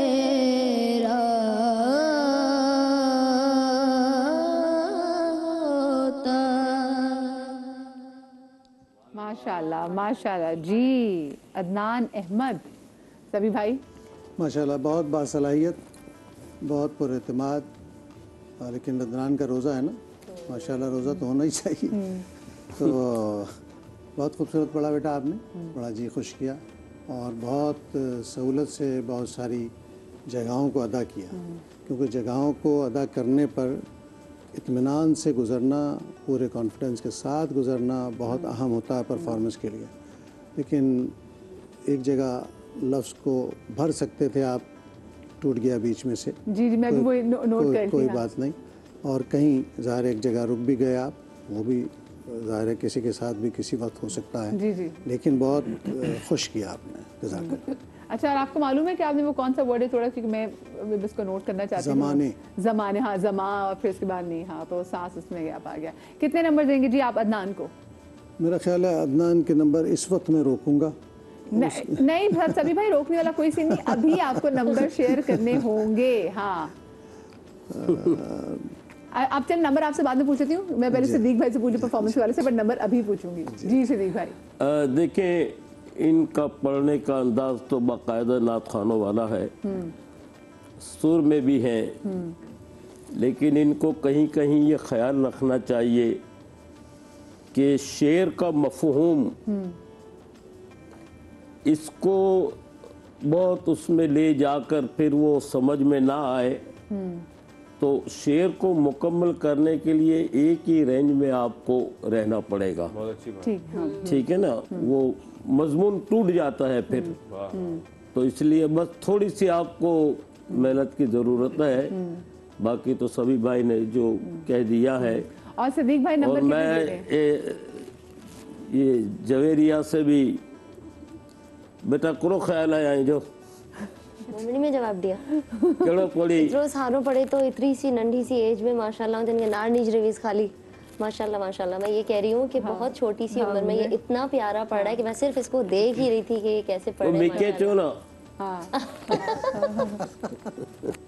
नहीं माशाल्लाह माशाल्लाह, वो रेंज इनजी सारी है गले जी, लेकिन इनके ख़बर है कि किडा कितरो विनावा है मथे वियो, तो मूंखे लॻियो कि ख़त्म थी वेंदो, लेकिन माशाल्लाह माशाल्लाह मथे वियो ने पाछो आवियो ने जो नीचे वाली अस्ताई जो लाइन पढ़ियो, बिल्कुल हर चीज़ परफेक्ट पढ़ी। समझ आ रही है बेटा, अच्छी पढ़ी। हाँ इतनी हमें समझ में आ रही है, हमने आहिस्ता आहिस्ता भी मेरी आ जाएगी समझ में। हाँ जी, ऑडिशन में इन्होंने कैसा पढ़ा था और आज इन्होंने कैसा पढ़ा? नहीं, ऑडिशन में भी इन्होंने बहुत अच्छा पढ़ा था और आज भी अच्छा ही पढ़ाए हैं इन्होंने, लेकिन थोड़ा सा इनको ख्याल ये करना चाहिए था कि काश वो यहाँ रुक जाते तो ये अंतरा बहुत अच्छा बोल सकते थे। इसमें भी एक टेक्निक है, वो सभी भाई इस चीज़ को जानते हैं। सांस लेना बीच में जो है ना बेटा बुरा नहीं है, एक टेक्निक है, एक छोटी सांस भर भर के पड़ता है मिसरे को। हाँ जी, अगर आप एक ही स्पेल में जाना चाहेंगे तो कहीं वीक भी हो सकते हैं ना, इतना बैकअप रहना चाहिए। लेकिन इतनी सांस लेनी चाहिए कि उन्होंने बहुत अच्छा पढ़ा, बहुत कॉन्फिडेंस के साथ पढ़ा इन्होंने। शेर का मफहूम अच्छा ना, मुझे टेंशन हो रही है, मैं खड़ी हो रही हूँ। नंबर कितने देंगे सभी भाई? मैंने 8 नंबर दिए। 8 नंबर दिए जनाब इनको सभी भाई ने। सिद्दीक भाई आपने कितने नंबर दिए? ठीक है सारों से क्या बताए? सारों से कितने नंबर देंगे आप इनको? 8 नंबर दिए हैं जी अदनान को सभी भाई ने, और 8 नंबर ही दिए हैं सिद्दीक भाई ने अदनान को। अदनान बड़े अच्छे नंबर है, अल्लाह नान आंखें कितनी खुली रहेगी, अच्छे नंबर है, 16 नंबर 20 में से, बहुत अच्छे नंबर है। ठीक है, अच्छा जी, हम जाते हैं अपने नेक्स्ट कंटेस्टेंट की तरफ, और हमारे नेक्स्ट कंटेस्टेंट है लाहौर में, इनका नाम है अनस सोहरवर्दी और इनका ID है 10 यानी कि 10। इनका पहले पैकेज देख लेते हैं। जिसे है तलब सुकून की, जिंदा दिलों का शहर लाहौर, जहां से आज एक और खूबसूरत आवाज अनस सोहरवर्दी हमारे साथ इस प्रोग्राम में शामिल होने जा रहे हैं।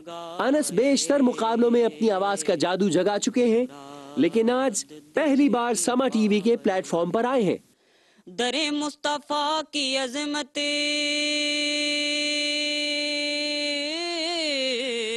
आज अनस लाइव कैसा परफॉर्म करते हैं तो सुनते हैं इनकी आवाज। इनकी आईडी है 10। जी अनस मेरे भाई लाहौर से, बिस्मिल्लाह कीजिए। ऐ इश्क़े नबी मेरे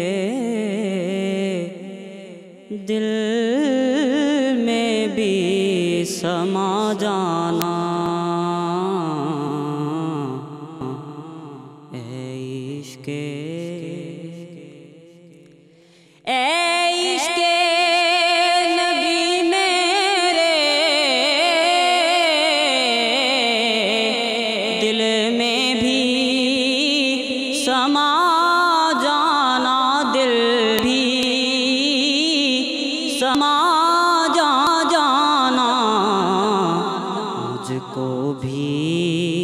मोहम्मद का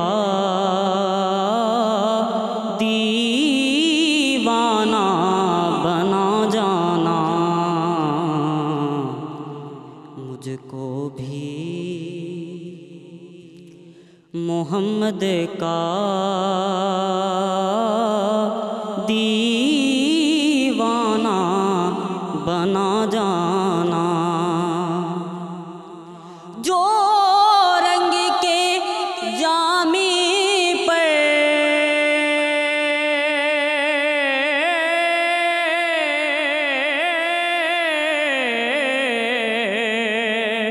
रूमी पे चढ़ाया था, जो रंग के जामी पर रूमी पे चढ़ाया था, रूमी पे चढ़ाया था, उस रंग की कुछ रंगत मुझे पे भी चढ़ा जाना, उस रंग की कुछ रंगत मुझे पे भी चढ़ा जाना, मुझको भी मोहम्मद का दीवाना बना जाना। माशाल्लाह माशाल्लाह। अनस सोहरवर्दी हमारा भाई लाहौर से हमारे साथ मौजूद है। जज से अभी उसे जानने की कोशिश करेंगे, लेकिन अभी ब्रेक आ गई है। ब्रेक के बाद कॉम्प्लीमेंट लेंगे, गेम हो जाएगा।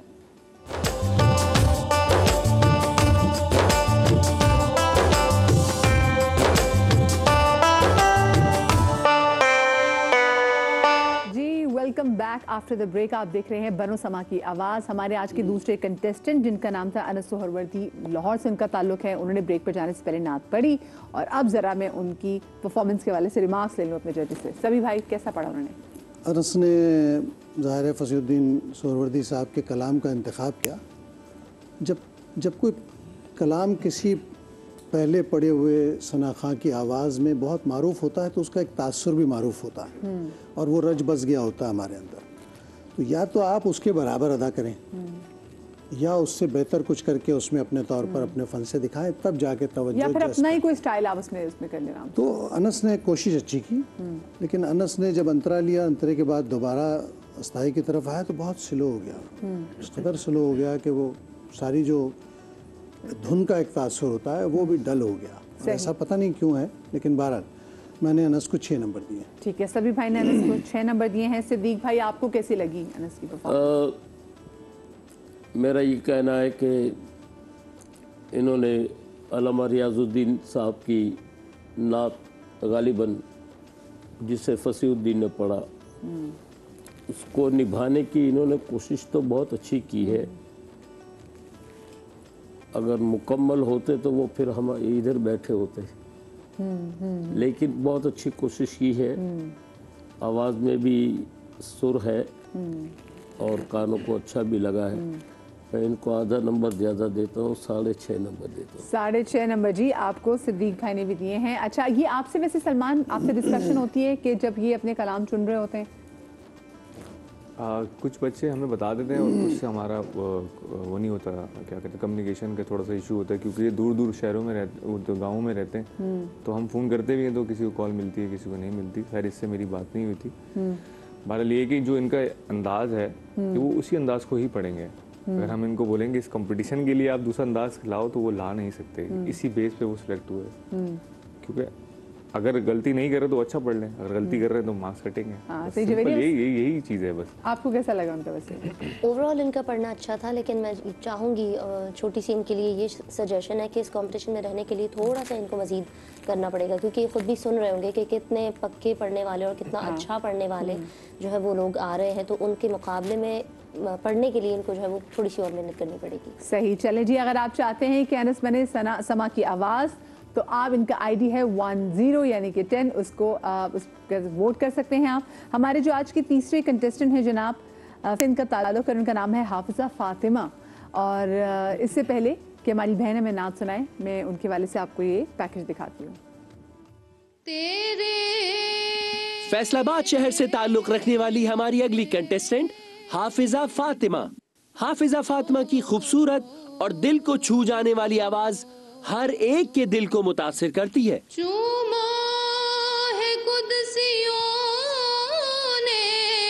अपनी खूबसूरत आवाज से हाफिज़ा ने किया ऑडिशन राउंड क्वालिफाई और आज पहली बार परफॉर्म करने जा रही हैं समा टीवी के लाइव प्लेटफॉर्म पर। आज हाफिज़ा कैसा परफॉर्म करेंगी, आइए सुनते हैं इनकी आवाज। इनकी आईडी है 11। जी हाफिज़ा फ़ातिमा, बिस्मिल्लाह कीजिए।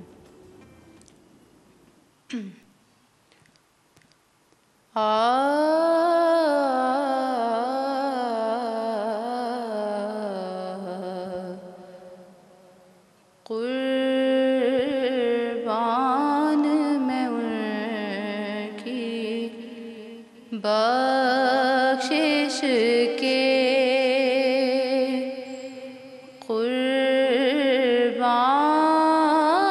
कुर्बान मैं उनकी बख्शिश के, मकसद भी ज़बां पर आया नहीं, बिन मांगे दिया और इतना दिया, बिन मांगे दिया और इतना दिया, दामन में हमारे समाया नहीं, कुर्बान मैं उनकी बख्शिश के। ईमान मिला उनके सदके, कुरान मिला उनके सदके, ईमान मिला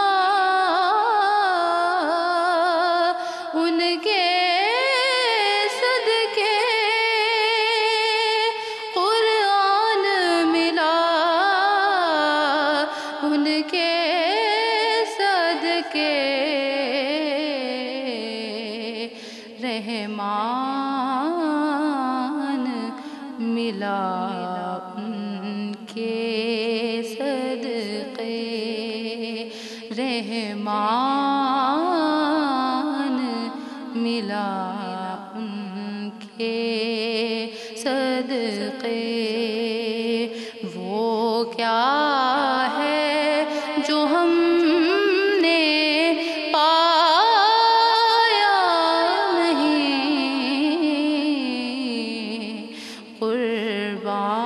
कुर्बान मैं उनकी बख्शिश के।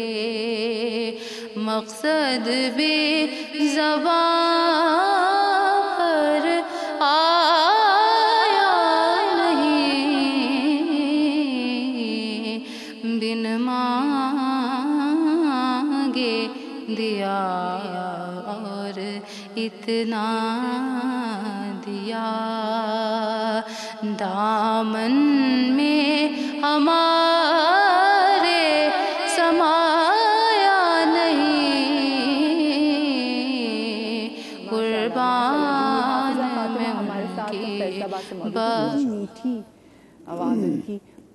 पढ़ा इन्होंने कैसे? आवाज़ तो उनकी बड़ी मीठी थी। पढ़ा आवाज़ माशाल्लाह सब नहीं सुना कि अच्छी और मीठी और कोमल आवाज़, लेकिन उसके बावजूद भी इन्होंने ख़ास जगह से शुरू किया जिसमें ये एहतमाल था कि ये अंतरे में जा सकेंगी या ना जा सकेंगी, लेकिन इन्होंने माशाल्लाह अंतरा लिया और बहुत अच्छा लिया।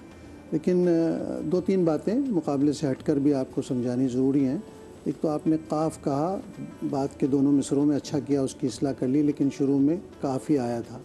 और दूसरी बात ये कि ये जो लफ्ज़ आते हैं ना, मीम और नून, जहाँ भी पढ़त में इनका भरना बेटा बहुत ज़रूरी होता है, क्योंकि इनका हम इसको कच्चा कर छोड़कर चले जाते हैं, पूरा अदा नहीं करते, ख़ास तौर पे नून, क्योंकि हर आदमी नून का साउंड निकाल भी नहीं सकता, मीम का साउंड निकाल भी नहीं सकता। यही पढ़ने वाले का कमाल है कि वो नून का और मीम का ऐलान करके जाए, ताकि जो उस लफ्ज़ का अपना एक साख्त है और साउंड है वो भी कैफियत पैदा करे। आपने बहुत अच्छा पढ़ा, खुशी हुई माशाल्लाह।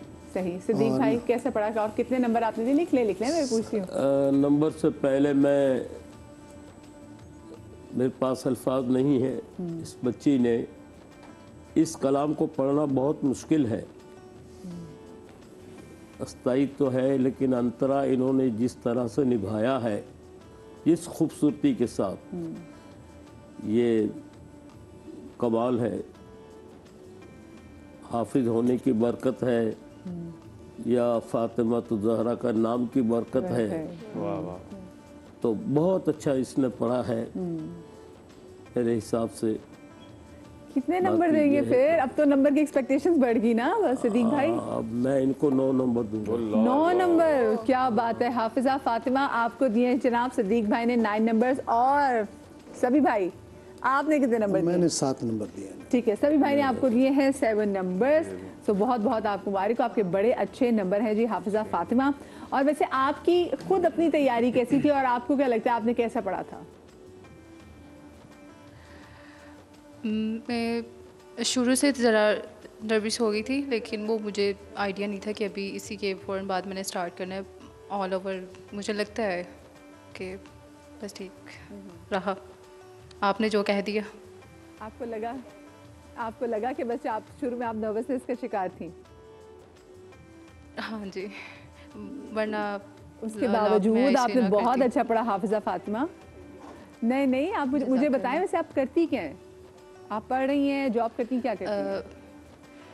जी मैं मास्टर्स कर रही हूँ इस्लामियत में। अच्छा, माशाल्लाह माशाल्लाह जनाब, मास्टर्स कर रही है जनाब हमारी बहन हाफिजा फातिमा इस्लामियात में। चले जी, अब बहुत ज़बरदस्त आपने पढ़ा हाफिजा फातिमा, और अल्लाह करे जब आगे भी हम आपको कंपटीशन में जाके देखें।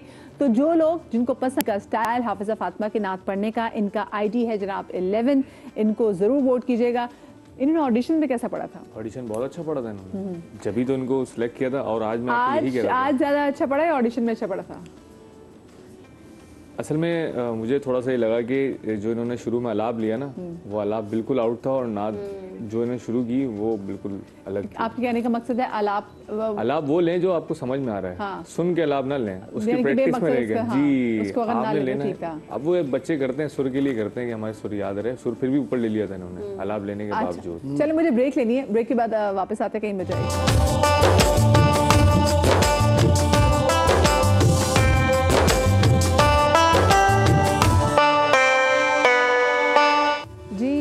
बाद आपको एक बार फिर से मैं खुश आमदीद कहती हूँ। और आज बनो समा की आवाज़ की आज की जो आखिरी कंटेस्टेंट है, आखिरी और चौथी कंटेस्टेंट, उनका नाम है अनीका साजिद। कराची से इनका ताल्लुक है। इन पर पहले ये पैकेज देख लेते हैं।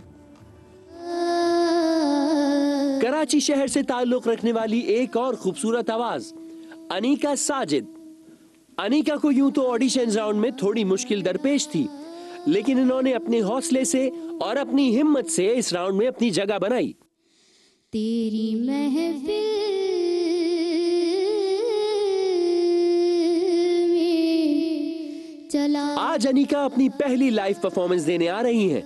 आज अनीका की परफॉर्मेंस कैसी रहेगी, आइए सुनते हैं इनकी आवाज। इनकी आईडी है 12। तो अनीका हमारे साथ स्टूडियोज में मौजूद है। अनीका, बिस्मिल्लाह। गुल अज़रो खता मुख्ता नाजुक बदनीरा बदनीरा बदनीरा बदनीरा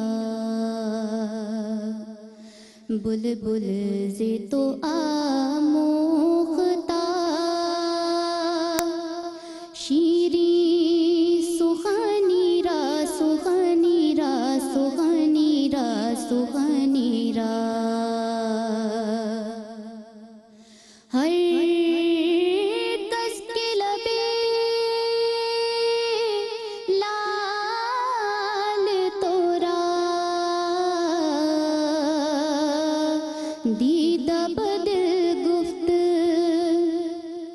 हर कस के लबे लाल तोरा दीदा बदल गुफ्त हक़ा के चे खुश कंदा अक़ीक़े यमनीरा यमनीरा यमनीरा यमनीरा हक़ा के चे खुश कंदा अक़ीक़े यमनीरा यमनीरा यमनीरा यमनीरा गुल अज़रो खता मुख्ता नाजुक बदनीरा बदनीरा बदनीरा बदनीरा। माशाल्लाह माशाल्लाह जी। अनीका साजिद जी, माशाल्लाह। अनीका ने नात का भी इंतखाब अच्छा किया और पढ़ा भी माशाल्लाह अच्छा। जैसे कलाम की फ़ील होनी चाहिए थी वो फ़ील महसूस कराई इन्होंने, और बहुत सादगी से और बहुत रचा हुआ भरा हुआ पढ़ा माशाल्लाह माशाल्लाह। कितने नंबर देंगे? 7 नंबर में इनको दूंगा। 7 नंबर देंगे आप अनीका को। आज का कंपटीशन बहुत सख्त है। आज का कंपटीशन बहुत सख्त है। सिद्दीक भाई, इनकी पैरवी करते हुए पहले रिमार्क्स दीजिए सिद्दीक भाई। मैं ये कहना चाहूँगा, ये बहुत पढ़ा हुआ कलाम है। जी जी। मौलाना जामी, गालिबन मौलाना जामी का एक कलाम, बहुत पढ़ा हुआ कलाम है, लेकिन इन्होंने इस वक्त बहुत अच्छे से अदा किया है इसको। बहुत खूबसूरत पढ़ा है। अभी इसकी प्रैक्टिस जारी रहेगी तो इंशाअल्लाह आगे भी अल्लाह कामयाबी अता फरमाएगा। इंशाअल्लाह इंशाअल्लाह। आपको कैसा लगा जो आपने पढ़ा है? जैसे तैयारी करके आई थी वैसा लगा आपको?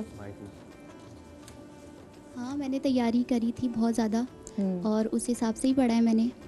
बस। तो आपको लगा कि आपने वैसे जैसी प्रैक्टिस थी वैसे ही पढ़ा आप? नहीं, मुझे बहुत नर्वसनेस हो गई थी, जाहिर है। बस हाँ, वो तो एक नॉर्मल सी चीज़ है। आप जब आते हैं जगह का प्रेशर बड़ा है भाई। मैं तो अपनी एंकरिंग के दौरान भी नहीं आके खड़ी होती मैं प्रेशर में आ जाती हूँ। सिद्दीक भाई, आपने कितने नंबर दिए अनीका को? मैंने अल्हम्दुलिल्लाह इनको 8 नंबर दिए। क्या बात है। अनीका को 8 नंबर। आप ज़रा दे दीजिए जी। हम ज़रा अब टाइम आ गया कि हम देखें कि आज के कंपटीशन में कौन हमारे साथ हैं। सबसे पहले बता दूं कि अदनान जो हैं, अदनान अहमद हमारे पहले कंटेस्टेंट, इनके नंबर हैं जनाब 16। मैं आपके पहले लीजिए। हाँ, 16 है इनके नंबर। हमारे आज के दूसरे कंटेस्टेंट जो हैं वो हैं जनाब अनस सोहरवर्दी, और अनस के जनाब मार्क्स हैं 12.5। हमारे आज की तीसरी कंटेस्टेंट हाफिज़ा फ़ातिमा, हाफिज़ा फातिमा के जनाब हैं 16, तो टाइम लग रहा है मुझे। और हमारी आज की जो आखिरी कंटेस्टेंट थी अनीका साजिद, अनीका के जनाब मार्क 15। सही नंबर है ना, ठीक है ना। सबसे ज़्यादा जो आज हाईएस्ट मार्क्स हैं वो हैं अदनान अहमद के, जिनका ताल्लुक़ है कराची से, और दूसरी हाफिज़ा फातिमा जो कि जनाब हैं फैसलाबाद से। फिर हमारे पास जनाब आती है अनीका साजिद जिनके 15 मार्क्स हैं, और सबसे जो कम नंबर है जनाब वो हमारे कंटेस्टेंट अनस सोहरवर्दी जिनके 12.5। इन्होंने नंबर पढ़ा बहुत अच्छा, बट ऑफ कोर्स बाकी बच्चों ने उनसे ज़्यादा अच्छा पढ़ लिया। तो अनस सोहरवर्दी हमारे इस कंटेस्टेंट में आज जो हैं वो हैं जिनको आज जाना पड़ेगा। मुझे कहते हैं बड़ी तकलीफ होती है, लेकिन एक अच्छी बात यह है कि जो उनके फैंस इनको देख रहे हैं, जो उनकी फैमिली मेम्बर्स इनको देख रहे हैं, जो उनके फ्रेंड्स देख रहे हैं, और वो लोग जिन्होंने आज इनको पहली बार सुना है और आपको लगता है इनमें पोटेंशियल है और ये कर सकते हैं, आप इनको वोट ज़रूर दीजिएगा जनाब। आईडी इनका है 10 अनस सोहरवर्दी का, और समा की जानिब से आपको सर्टिफिकेट भी मिलेगा, और बहुत आगे का भी चांसेस होंगे अगर लोगों ने आपको वोट दिए तो आप as a wild card entry में आप वापस आ भी सकेंगे। तो जनाब अदनान अहमद आपको, हाफिज़ा फातिमा आपको, और अनीका साजिद आपको बहुत बहुत मुबारक हो, क्योंकि आप अब इस कंपटीशन में आगे जा रहे हैं। तो जनाब बात होगी कंपटीशन की। आज हमारे दो नन्हे रोजेदार भी जरा हमारे साथ, अल्लाह आज तो बहुत ही नन्हे आ गए भाई, बहुत ही। जो आज भी दोनों जल्दी से आगे आ जाए, बड़े प्यारे जी हमारे साथ हमारे रोजेदार यहाँ पर मौजूद हैं। आज अभी आ जाए मुझे माइक। और जो एक है अबू बकर अदनान और एक है मोहम्मद आयान। आ जाओ अल्लाह मियाँ, अल्लाह चक्कर तो नहीं आ रहे, बैठ जाओ। इतनी प्यारी घड़ी तो दिखा दो जरा कैमरे में। भाई अपने से जरा भारी घड़ी पहननी है इन्होंने। माइक मुझे दीजिएगा जरा जी। क्या नाम है आपका? अबू बकर। अबू बकर, रोज़ा लग रहा है कि बताओ? नहीं। पक्की बात है? मैं वैसे सब बच्चों से पूछती हूँ, क्योंकि जब मैंने रोज़ा रखा था मुझे प्यास बहुत लगती थी। प्यास लगी? नहीं है? ज़बरदस्त, क्या बात है। घर वालों ने कोई वादा किया है कि कुछ गिफ्ट देंगे? जी। क्या कहा है? रोज़े के बाद का। रोज़े के बाद गिफ्ट देंगे? अभी कुछ नहीं बताया, सरप्राइज़ है। अच्छा, मैंने सुना है कि आपको नात भी पढ़नी आती है। मुझे 2 जुमले तो सुना दो, अच्छी नात प्यारे। माशाअल्लाह। हाँ माशाअल्लाह। बिस्मिल्लाह। सल्लल्लाहु अलैहि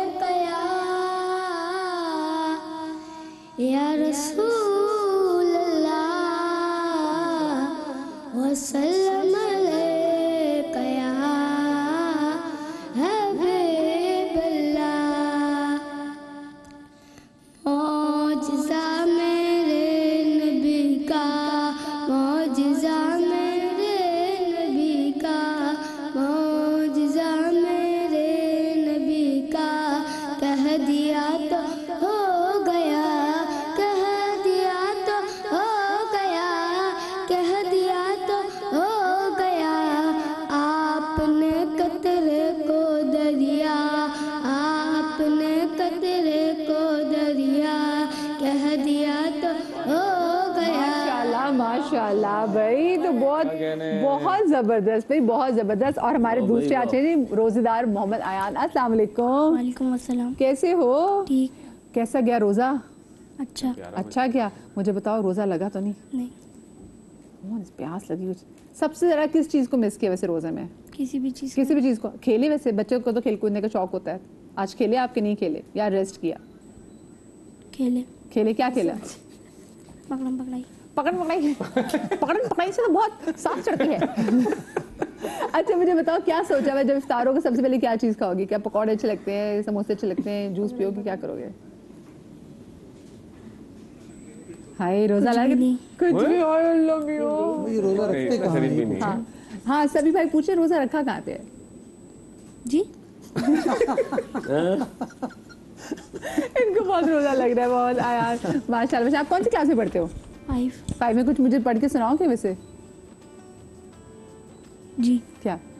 बिस्मिल्लाहिर्रहमानिर्रहीम। अल्लाहु ला इलाहा इल्ला हुवल कय्यूम ला ताखुज़ुहु सिनतुन व ला नौम लहू मा फ़ी समावाति मा फ़िल अर्ज़ मन ज़ल्लज़ी यशफ़अु इल्ला इंदहु बिइज़्निही यअलमु मा बैना अयदीहिम व मा ख़ल्फ़हुम व ला युहीतूना बिशैइन मिन इल्मिही इल्ला बिमा शाअ वसिअ कुर्सियुहु समावाति मा फ़िल अर्ज़। कोई बात नहीं भाई, देखिए इतनी छोटी माशा से उम्र में मैंने आयतुल कुर्सी उन्होंने वो पढ़ने की कोशिश की। आप जनाब को रोज़ा बहुत बहुत मारे को कुछ क्या क्या अभी सुनाई तो है, आधी कंप्लीट नहीं, कोई बात नहीं, कोई बात नहीं बच्चे, नहीं माशाल्लाह। और चलो पूरी कर लो, चलो पूरी कर लो, चलो हाँ अल्लाह ला इलाहा इल्लल्लाह शुरू से सुनाओगे। अल्लाह ला इलाहा इल्लल्लाह हय्युल कय्यूम ला ताखुज़ुहु सिनतुन व ला नौम लहु मा फ़िस समावाति व मा फ़िल अर्ज़ मन ज़ल्लज़ी यशफ़अु इल्ला इंदहु बिइज़्निही यअलमु मा बैना अयदीहिम व मा ख़ल्फ़हुम व ला युहीतूना बिशैइन मिन इल्मिही इल्ला बिमा शाअ वसिअ कुर्सियुहु समावाति वल अर्ज़ व ला युहीतुहु हिफ़्ज़ुहुमा व हुवल अलिय्युल अज़ीम। माशाल्लाह, जबरदस्त जबरदस्त, टास्क कंप्लीटेड, जबरदस्त। आपको रोज़ा बहुत मुबारक हो, आपको भी रोज़ा बहुत मुबारक। और जनाब आपके साथ जाएंगे गिफ्ट हैम्पर्स जो अफ्ता की जानिब से। और कितना टाइम है भाई मुझे बता दीजिए ताकि फिर हम जो इजाज़त जो है वो ले सकें। और सभी भाई कुछ सुना दीजिए, दरूद सुना दीजिए, कुछ अपना फेवरेट कलाम जल्दी से सुना दीजिए। हाँ दरूद, हाँ बिस्मिल्लाह। मदीने